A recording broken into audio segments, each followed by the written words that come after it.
de volta com Manhã Bandeirantes na Rádio Bandeirantes Campinas. A Coab, a Companhia de Habitação Popular de Campinas, divulgou na última semana que a fila de espera por moradia na cidade caiu pela metade em um levantamento dos últimos quase 9 anos. Nesse período, Campinas implementou uma série de ações para a regularização fundiária e fez parcerias com empreendimentos. E sobre esse assunto, para a gente entender um pouco mais sobre a redução dessa fila e os próximos projetos de habitação na cidade, nós recebemos no estúdio da Rádio Bandeirantes Campinas o diretor técnico de regularização fundiária, o Jonathan Roberto Pereira, e também o diretor técnico de empreendimentos sociais, o Pedro Leone Luporini dos Santos, a quem agradeço pela atenção com o nosso ouvinte da Rádio Bandeirantes. E começo questionando ao Jonathan primeiro, o quanto dessa redução da fila tem a ver com a regularização fundiária? Campinas conseguiu regularizar vários terrenos, várias áreas que estavam há muito tempo paradas por questões burocráticas ou outras questões? Jonathan, bom dia para você.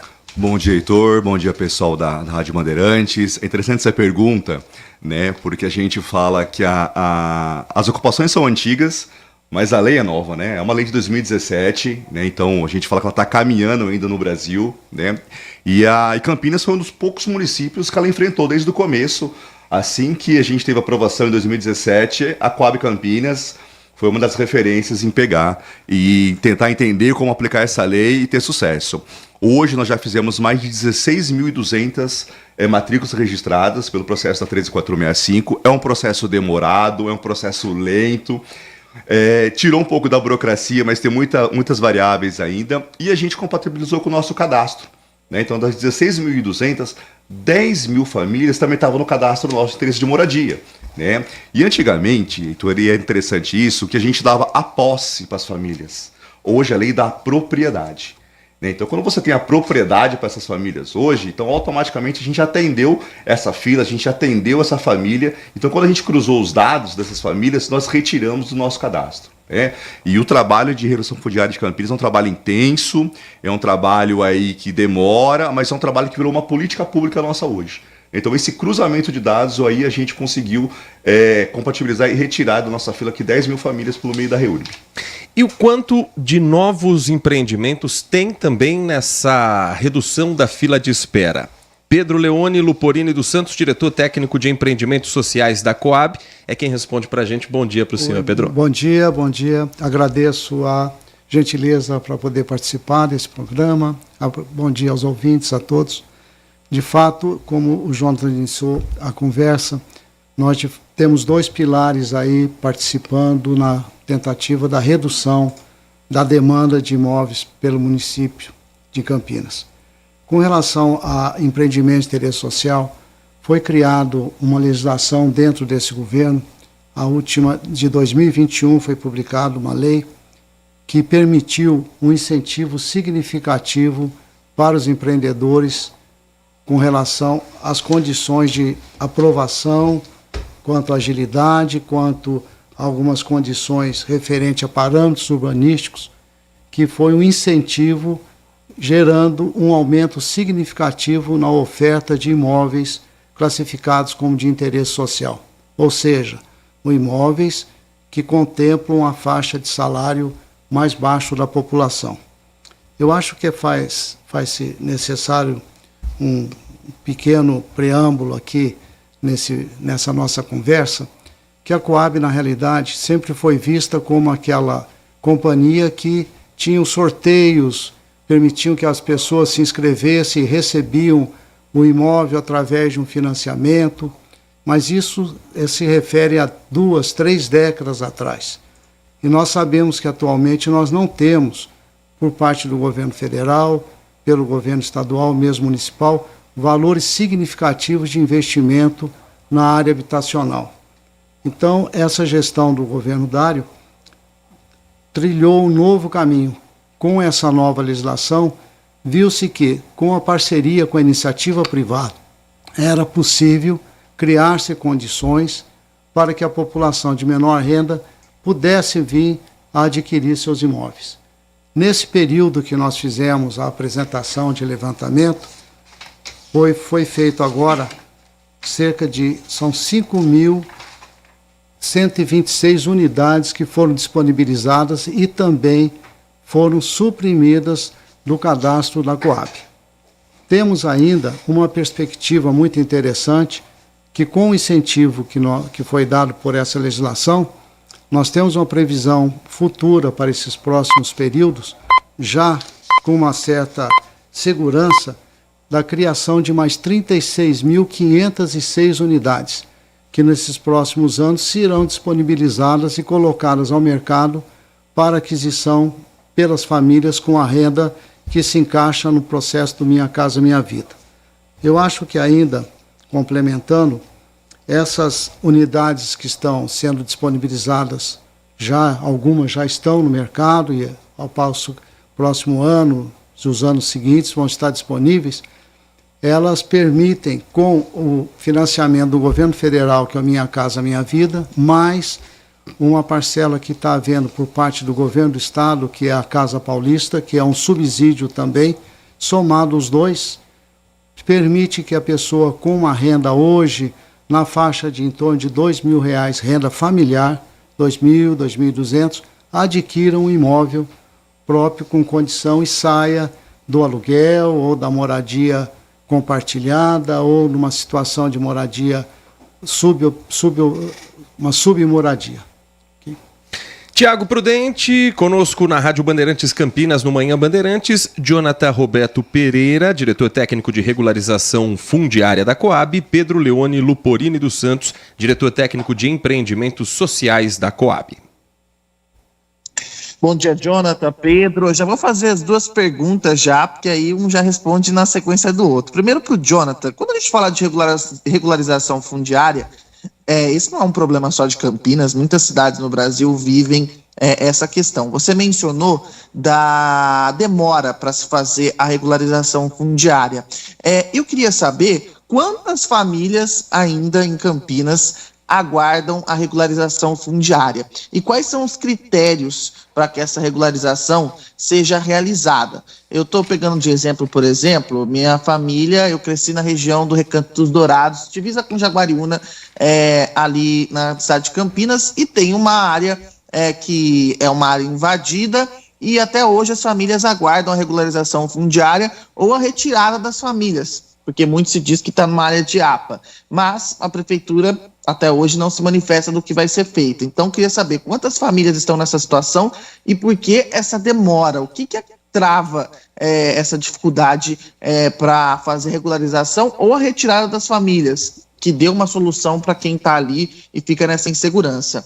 Para o Pedro, eu queria perguntar a questão da construção desses empreendimentos. Se a Coab faz uma análise, porque muitas vezes se coloca que os empreendimentos são feitos muito na periferia da cidade. E há uma discussão nacional, não nacional, uma discussão principalmente nos países que a gente chama de terceiro mundo, sobre a dificuldade de mobilidade. E quanto mais na periferia, sem levar a estrutura, isso causa problemas para o futuro da cidade. Como é que tem sido feito esse trabalho, já que a iniciativa privada tem trabalhado em conjunto, para que quem seja beneficiado por esses empreendimentos tenha estrutura, tenha mobilidade, possa, de certa maneira, estar próxima do trabalho, e o impacto dos subsídios. Acho que Minha Casa Paulista, em torno de 15 mil, o do governo federal, coisa de 50 mil. Qual que é o impacto para quem vai comprar, fazer o financiamento, na hora de fazer o financiamento, se realmente o impacto é positivo e acaba impulsionando a pessoa a fazer esse financiamento? Jonathan, quer começar respondendo? Vou começar e vou agradecer o Thiago pela pergunta, porque a gente não pode esquecer que as questões de ocupação no Brasil ela é histórica, né? A gente fala de décadas, mas ela é histórica. A primeira ocupação nossa ocorre em 1500. Então, até hoje, a gente está tentando resolver o problema de terra no Brasil, né? E, Thiago, por que ela é complexa? A gente tem que lembrar que a 13465 ela trouxe 4 alterações básicas para a gente que trabalha com isso. Ela fala que eu tenho que garantir as questões urbanas, as questões jurídicas, as questões ambientais e as questões sociais. Até a primeira versão que a gente tem de uma REURB, que ela nasce na 11977, que foi em 2009 no Minha Casa Minha Vida, ela trouxe para a gente uma classificação, uma REURB S e uma REURB E. O que era a nossa REURB S? Chamada REURB social. ela leva a REURB por uma responsabilidade do município, para o município fazer, para o município terminar. Mas ela traz uma classificação, mas ela não trazia um procedimento. Então, de 2009 até 2017, né, os municípios tentaram, de alguma forma, fazer essas questões, mas eu parava numa questão jurídica, eu parava numa questão ambiental, eu parava numa questão de infraestrutura, de recurso. Com o advento da 13465, ela alterou muitas legislações, possibilitando que a gente criasse, então, um procedimento, ou seja, começar o processo e terminar. Em 2017, Campinas mapeou todas as ocupações que ela tinha no seu histórico desde 2004. Nós temos hoje mais de 340 ocupações mapeadas, registradas, levantadas e com as suas famílias identificadas lá, pelo menos uma estimativa disso, tá? O número de famílias é difícil a gente colocar, porque cada ocupação hoje, Thiago, ela varia. Eu tenho ocupações de 20 lotes, de 3.000 lotes, de 700 lotes. Então a gente gosta de contar muito aqui em Campinas que 340 áreas hoje são irregulares, tá? Qual que foi a grande estratégia que o município utilizou? Fazer um convênio. Como a REURB-S, e a grande maioria é REURB-S, o que é esse S? Famílias que ganham até 5 salários mínimos. E a lei fala, município, as REURB-S é sua obrigação de fazer. A gente fala que a 13465 foi um tapa na cara dos municípios que não tiveram, né, a coragem de enfrentar as questões habitacionais. A 13465 trouxe essa problemática para o município. E Campinas, com as ocupações mapeadas, fez um convênio entre Coab e SEAB para que a Coab cuidasse de todo o processo. Então, hoje, por meio de um convênio, nós começamos a trabalhar as áreas. E como que foi as escolhas, Thiago? Primeiramente, as áreas que já tinham alguns processos em andamento. Então foi fundamental a gente pegar as peças feitas, projetos, porque custa dinheiro, é caro fazer levantamento topográfico, é caro, a hora técnica é cara. Então nós pegamos no nosso primeiro convênio essas áreas que já tinham a possibilidade de ser terminadas. No segundo convênio, as áreas que elas não tinham problemáticas ambientais, nas questões de risco. E agora nós estamos no terceiro convênio, Thiago. Inclusive, já vou ressaltar que o Recanto dos Dourados está nesse convênio, tá? A gente vai trabalhar nesse próximo convênio aí. São as áreas que possuem as questões ambientais. Né? Por quê? Neste convênio, o município ele injeta dinheiro para a gente contratar os laudos que a lei me obriga. O laudo ambiental, o laudo geotécnico, o laudo hidrológico. Então esses laudos vão me fundamentar se as famílias têm risco, se a família não tem risco. E se ela tiver risco, a gente vai, a princípio, colocar no auxílio moradia ou já, aí é que a gente fala aquela dobradinha, né? Vai para a nossa fila, já para a equipe do Pedro aí atender os novos empreendimentos. Então, o que nós vamos criando ao longo dos anos é essa situação. O que a gente pode regularizar, a gente vai regularizar, a gente vai fundamentar. O que eu tenho risco, a gente vai, a princípio, colocar no auxílio moradia ou já a gente alocar novamente na nossa fila para ser atendido pelos novos empreendimentos. Por que demora? Porque eu preciso resolver as questões jurídicas, eu preciso de aprovação ambiental, né? Eu preciso que o cartório identifique as matrículas, isso demora. Né? Um prazo aí, Thiago, que a gente tem no nosso histórico é 24 meses. Né? A gente está tirando aqui uma média nossa das 16.200 matrículas já realizadas, é um prazo de 24 meses. Hoje nós estamos com 158 áreas do município de Campinas em processo. Né? Então a gente fala que foi um avanço, porque em 30 anos aproximadamente, até 2017, a gente trabalhava com 30 áreas. Hoje, no convênio, a gente está com 158 áreas trabalhando, cada uma em uma fase, mas todas elas têm um começo, um meio e um fim. Pedro dos Santos, com relação a novos empreendimentos e a preocupação também com infraestrutura na região?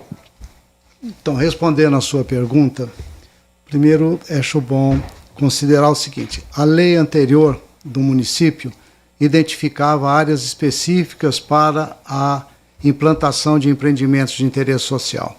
A lei atual eliminou. Hoje, o empreendimento de interesse social pode ser implantado, construído em qualquer região da cidade. Então, independente da localização, que bairro que seja, cabe e é aprovado o empreendimento de interesse social. Isso tem um enfoque bastante significativo, que é essa interação de diversas classes sociais dentro do município. É uma visão que se tem e está sendo já aplicada. Uma outra questão que você colocou com relação aos valores dos subsídios.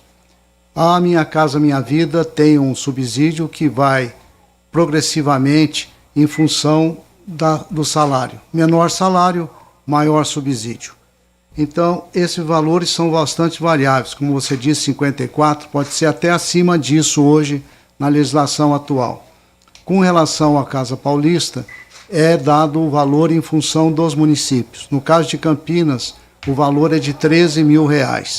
Se você fizer a somatória do Minha Casa Minha Vida, esse subsídio da Casa Paulista, em média, deve girar em torno de 60, 70, 80 mil reais. Se você pensar um empreendimento aí na ordem de 180, você reduz para 100. Então, praticamente, você tem uma redução muito significativa.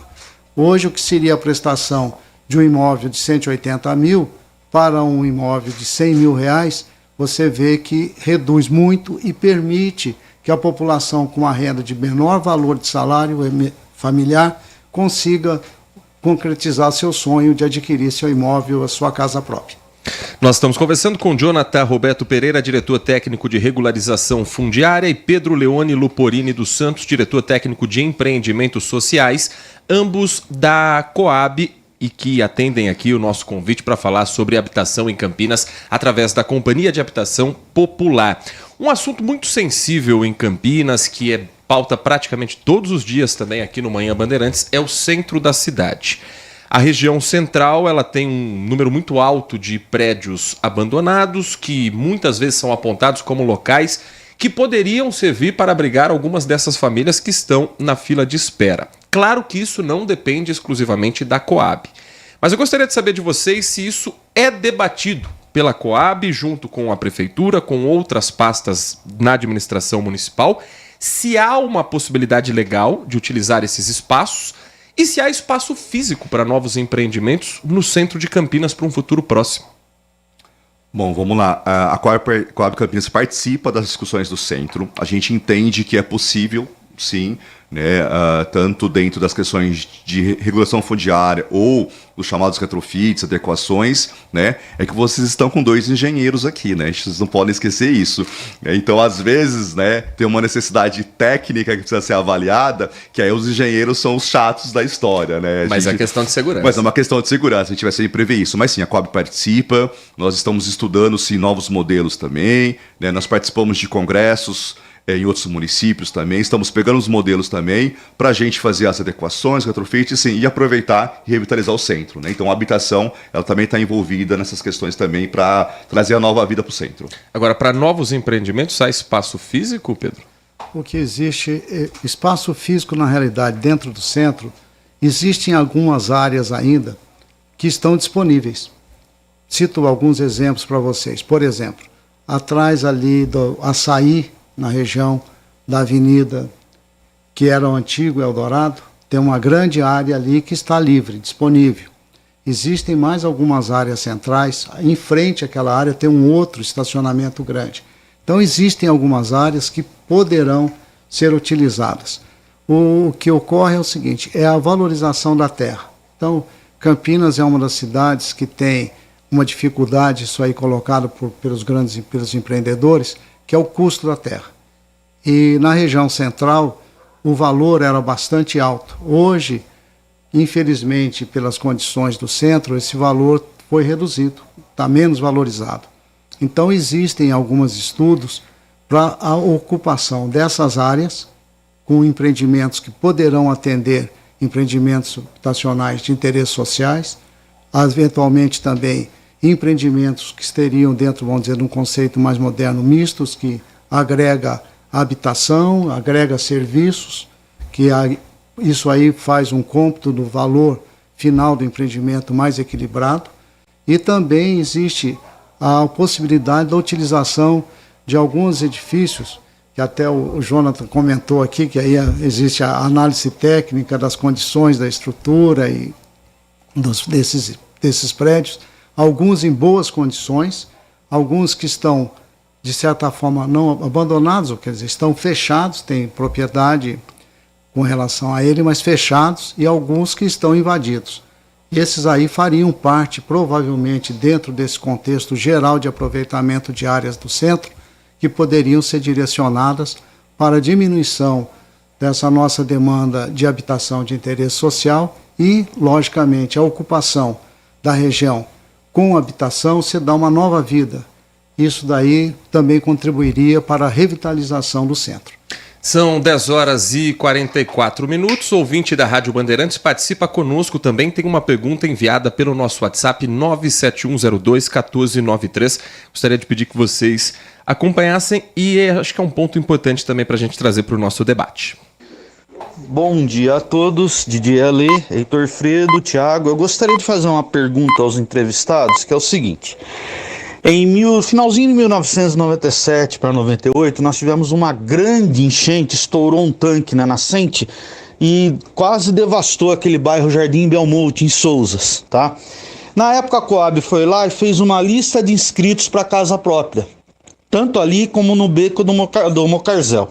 Essa lista, desde essa época, toda reunião do Conseg é lembrada. Aí, quando que vai fazer? Porque o loteamento foi prometido ou na área do Cândido Ferreira, em Sousas, ou atrás do Colégio Tomás Alves, que é um brejo, mas dá, com a tecnologia que nós temos hoje, para se fazer. Ou se não, numa outra área, lá em cima, que fica perto hoje em dia da Mackenzie, tá? Então isso daí, eu participei de várias reuniões do Conseg, nós estamos lutando há vários anos e nunca saiu esse loteamento. Então, como que foram reduzidas essas listas? De que ano que é esse negócio? E quando vai ser resolvido esse problema pontual dessas pessoas lá de Sousas? Essa é a minha pergunta. Grande abraço a todos, DJ Alê. Bom, eu vou falar exclusivamente do Beco do Mocarzel, que entrou no convênio, nós já terminamos o processo. O Beco do Mocarzel foi contratado todos os laudos ambientais, foi identificado todos os riscos e foi já encaminhado para ver se as obras necessárias poderão ser feitas, né? Aí já trazendo aquela de novo pergunta do Thiago, por que demora? Por causa disso, né? A gente tem que preservar as famílias, né? A redução fundiária não é brincadeira, a redução fundiária a gente está dando propriedade, então se tiver risco a gente demora, faz estudo para dar essa garantia. E a gente está falando de uma APA. A APA é difícil aprovar novos loteamentos, a APA é difícil regularizar, né? Então a gente tem umas questões ambientais também lá, que às vezes o pessoal acaba não enxergando o trabalho que nós técnicos fazemos, mas tem legislações, né? Para nós, poderia construir empreendimento social em todas as áreas, seja que as legislações permitissem, mas a gente tem umas legislações pesadas na APA também, Heitor, né? Muitas vezes a gente não consegue regularizar, muitas vezes a gente não consegue o tamanho do lote popular também na APA, então são discussões também que a Coab promove, que a habitação promove também, né? Para poder levar também o interesse social para as APAs. Tem famílias morando na APA, eu tenho o Jardim de Conceição de Souza também, que é nosso, da Coab lá também. Então a gente também estuda não só implantar, mas em alguns casos as legislações precisam ser alteradas também para que o interesse social possa também ser implantado nas APAs. Só complementando o que o Jonathan falou, eu acredito que você citou aí uma das áreas que poderiam ser utilizadas para implantar esse loteamento, para ser ocupado por remanescentes dessa desocupação ou outros que poderiam ser incluídos.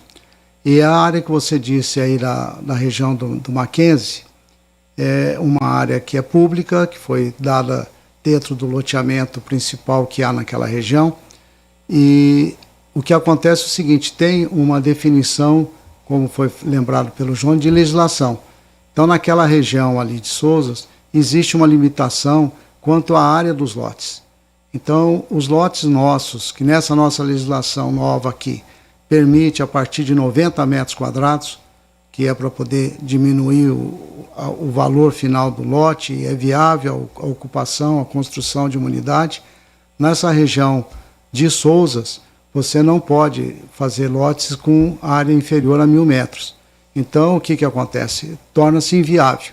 Então, como foi dito, nós temos que ter algumas adequações ainda para novos aspectos da legislação que permita esse tipo de ocupação e eventualmente a tentativa de solução dessas demandas. Para a gente fechar, Tiago Prudente, mais uma questão para Jonathan Pereira e Pedro dos Santos aqui no nosso estúdio da Rádio Bandeirantes a respeito de habitação em Campinas. Ô, Jonathan, quanto a essa questão de APA, né, tem muitas invasões que acabam dentro dessas regiões. Quando não há possibilidade de regularização, tem que fazer a retirada das famílias? Como é que é feito esse processo? Aí o Pedro também entra em ação para que essas famílias sejam levadas para outro local. E eu sei que retirar famílias que estão há um longo tempo numa região é algo muito complicado, mas existe, isso acontece às vezes, que não há possibilidade de regularização. Por exemplo, se estiver próximo de uma nascente, no leito de um córrego, que é um afluente, por exemplo, de um rio importante. Como é que funciona isso? E para o Pedro, eu vou voltar na questão dos empreendimentos. Você falou que Campinas hoje pode se construir empreendimentos de interesse social em qualquer região da cidade. Mas como é uma parceria com a iniciativa privada tem seus interesses e, claro, que regiões nobres da cidade são muito mais caras e acabam inviabilizando esses empreendimentos de interesse social. Eu queria saber como é que vocês fazem esse contato com a iniciativa privada, porque o que a gente acaba vendo na prática é que a cidade fica dividida entre bairros pobres e entre bairros de classe média e bairros ricos. E aí o que a gente vê é que os bairros que têm a classe social mais rica, vou dizer assim, são bairros com maior estrutura. Como é que é feita essa negociação com a iniciativa privada para que isso não aconteça? E eu estou falando isso porque a gente vê isso na prática. Milhares de condomínios em regiões nobres de Campinas saindo, condomínios de alto luxo, e assim, 1 ou 2 empreendimentos de interesse social escondidos lá no canto dessas regiões. Como é que é esse trabalho para que isso não aconteça? Porque o que parece é que a gente joga a população menos favorecida lá no canto e dá a casa, te dei a casa, acabou aqui. Como é que é feito esse trabalho? Porque aí é função do poder público fazer essa negociação, né? Bom, vamos lá, Thiago. A minha única proibição de regularização é área de risco, né? Um risco hidrológico, um risco geotécnico, né? Ou eu tenho que sanar esse risco, ou eu vou remover as famílias. Então, a nossa única limitação técnica e jurídica é essa. As questões de nascente, APP, APA, eu não sou proibido. A lei não me proíbe, pelo contrário, né? Quando a gente fala de regularização fundiária nas questões ambientais, não foi nem a 13465 que trouxe, foi o próprio Código Florestal, no artigo 6465, onde ele possibilita a gente regularizar. Então, por isso é importante os nossos laudos, porque o laudo ele fala se tem risco ou não tem risco. As questões de APA é uma desconstrução. Né? Uma desconstrução técnica, é uma desconstrução de filosofia, né? Porque muitas vezes essas famílias já estão lá há mais de 30, 40 anos, e aí é feito às vezes algum plano diretor, alguma alteração na lei, simplesmente ignorando aquelas famílias lá. Então existe uma briga, uma discussão, mas uma discussão saudável para a gente poder comprovar que é totalmente legal você regularizar nas áreas de APA, nas áreas que não tem risco, mesmo com as questões ambientais. Né? O que é o grande ponto? Eu tenho sempre que provar que eu tenho que fazer melhorias no meio ambiente para poder fundamentar a regularização. Então, algumas vezes, essas áreas elas não têm um esgotamento sanitário, é difícil a gente levar uma rede externa lá, né? Então, a gente está começando a amadurecer discussões do nível de fossa, regulamentar a fossa, poço, ver quais municípios estão trabalhando nas áreas rurais, o que tem de exemplo positivo no Brasil já, e trazer também para Campinas, para que a gente possa fundamentar, tanto legalmente como tecnicamente, regularizar na APA e nas questões rurais também. Porque a lei é muito clara, ela fala que a REURB é nas áreas urbanas e fora do perímetro urbano, ou seja, ela me possibilita também regularizar no perímetro rural, desde que aquelas ocupações tenham uma característica urbana, né? Não sejam os módulos rurais. Né? Então, o que me impede, tecnicamente, juridicamente, são os riscos. Ou eu sano o risco por alguma obra de intervenção, ou eu vou remover as famílias. Né? Então, a gente também está fazendo uma discussão aqui para a gente poder melhorar as fundamentações técnicas e jurídicas para regularizar na área rural e nas APPs e APAs também. Mas o Código Florestal, por exemplo, o Código Florestal tem uma série de regras. Sim. Não acaba impedindo, por exemplo, a regularização, não só o risco, por exemplo, porque isso acontece muito com produtores rurais, que acabam, se ele invadir, por exemplo, a área de distância de um manancial, ele tem que voltar a fazer o reflorestamento daquela região. Isso também não é válido, por exemplo, para construções, por exemplo, em uma terra da União, que é uma invasão que está numa terra da União, ou a lei abre uma exceção quando é moradia? quando é moradia, e principalmente, Thiago, se for a REURB-S, né, na REURB-S, se não tiver risco, basicamente eu posso ocupar 100% da APP.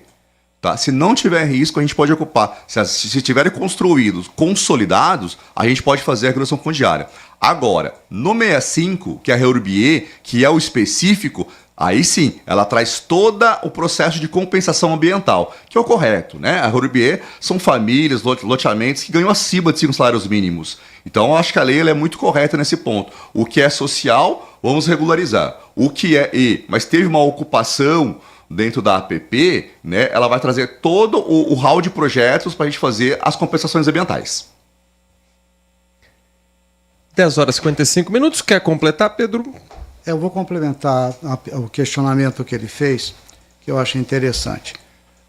Na realidade, hoje, se você verificar, nós temos já empreendimentos em execução e empreendimentos concluídos em regiões que não são tão periféricas. Cito algum exemplo. Temos aqui próximo de Sousas, empreendimento caracterizado como de interesse social. Nós temos aqui, próximo aqui de onde nós estamos, aqui na Rede Bandeirantes, próximo ao Carrefour Valinhos, que aqui nós temos aí nessa interseção dos dois municípios, nós temos vários prédios ali que também são classificados como de interesse social e podem e foram efetivamente adquiridos dentro do processo do Minha Casa Minha Vida, com os subsídios correspondentes e contemplaram famílias com até 6 salários mínimos ou até 3 salários mínimos de renda da familiar. Aí posso citar outros exemplos, Jardim do Lago, que é um pouco mais distante, mas com toda a infraestrutura pronta, temos até no Alto do Taquaral. Agora, com relação à iniciativa privada e à tratativa junto com a Coab, o que acontece? Como eu citei no início, a legislação nova que foi criada tem algumas características de incentivo, uma vez que é iniciativa privada, tem o custo da área, tem o custo da construção, o resultado final a gente sabe que tem um determinado valor. Como que o município incentiva para que haja uma possibilidade maior? Nós fizemos nessa nova legislação uma utilização maior do terreno. Então, no mesmo terreno, na legislação específica para os empreendimentos de interesse social, você pode construir uma área a mais. Isso reduz o valor final do imóvel.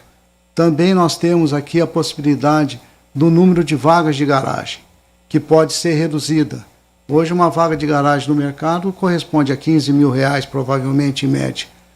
Quem, eventualmente, tem famílias que não têm interesse em ter um veículo, muita gente hoje não usa mais o carro, tem só uma moto ou não tem nenhum veículo. Reduz o valor. Então, o que acontece? É uma associação de incentivos com relação à parte urbanística, parte de aproveitamento toda a área, vagas de garagem, e também com relação à legislação do município, que é isenção do ITBI. Então, os imóveis de interesse social não pagam o valor do ITBI, são isentos. Também, nós não temos, no caso dos projetos que são via Coab, não tem taxas. As taxas normalmente cobradas para análise de aprovação e análise dos projetos é zero. E ainda tem o imposto também estadual, que é o ITCMD, também para os imóveis que se classificam como interesse social, também é isento. Então, são umas somatórias de procedimentos aí e de incentivos que, no final, resulta numa diminuição do valor final do imóvel. É isso que a gente faz. Com isso, consegue-se, eventualmente, a construção de apartamentos, né, ou casas, em regiões com terreno mais valorizado, mas com preço final compatível com as faixas de salário da população.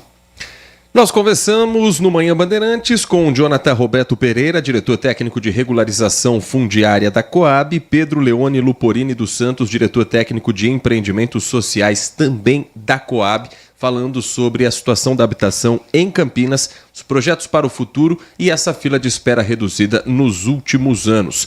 Jonathan, Pedro, muito obrigado por atender nosso convite, por conversar e tirar tantas dúvidas importantes dos nossos ouvintes. Um bom dia, bom trabalho a vocês e um ótimo final de ano também. A gente que agradece aqui a oportunidade de falar um pouquinho da habitação. Obrigado. Muito obrigado. e a todos os ouvintes e a vocês um ótimo final de ano também. Faltando um minutinho para as 11 da manhã.